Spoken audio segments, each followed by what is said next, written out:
क्या बात है भाई, बहुत खुश लग रहा है। आखिर जा कहाँ रहा है? भाई छठ महापर्व है, मैं गाँव जा रहा हूँ। भाई हमारी भी छुट्टी है, क्या हम भी चले छठ पूजा मनाने? हाँ भाई बिल्कुल चलो ना। एक मिनट। हाँ हेलो बेटा। माँ, मेरे दोस्त लोग भी आना चाहते हैं छठ पूजा में, क्या मैं उन्हें साथ ले आऊँ? छठ पूजा है, जितना लोग घर में रहेंगे उतना रौनक रहेगा। जल्दी आ जा घर पे। ठीक है माँ। भाई जल्दी जल्दी रेडी हो जाओ, चलते हैं गाँव।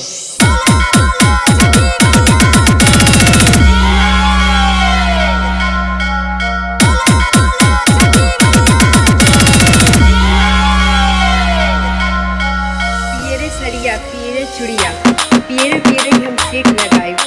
पियरे सड़िया पियरे चुड़िया पियरे पियरे हम सेक लगाई। ये राजा हमके दूरे से पहचान लिया, हम पियरी पहन के छठे घाटे आए।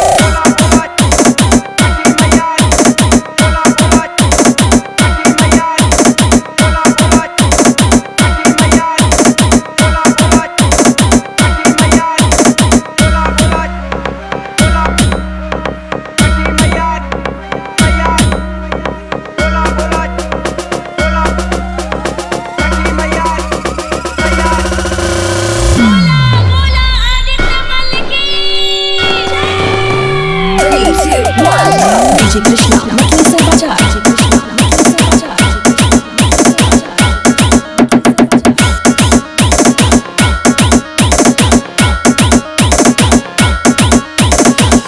ए राजा, तोहरा खातिर शहर छोड़ के हम गांव में आ जाई।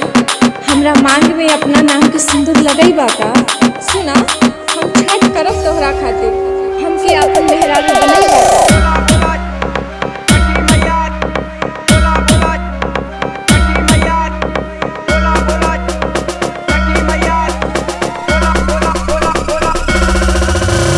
मेरे साथ पूरी ताकत से बोलिए, आवाज दूर दूर तक जानी चाहिए।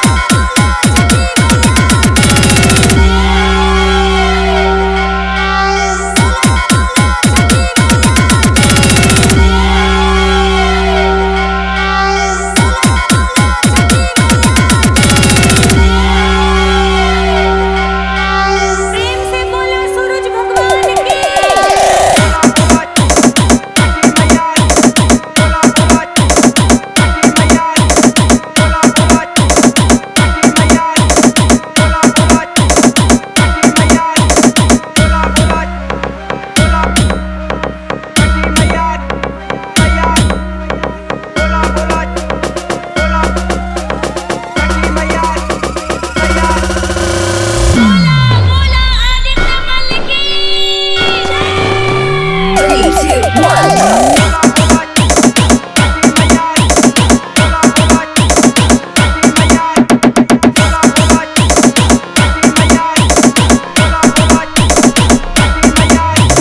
डीजे कृष्णा मतले सर बजा। डीजे कृष्णा मतले सर बजा। डीजे कृष्णा मतले सर बजा। डीजे कृष्णा मतले सर बजा। डीजे कृष्णा मतले सर बजा। डीजे कृष्णा मतले सर बजा। डीजे कृष्णा मतले सर बजा। डीजे कृष्णा मतले सर बजा।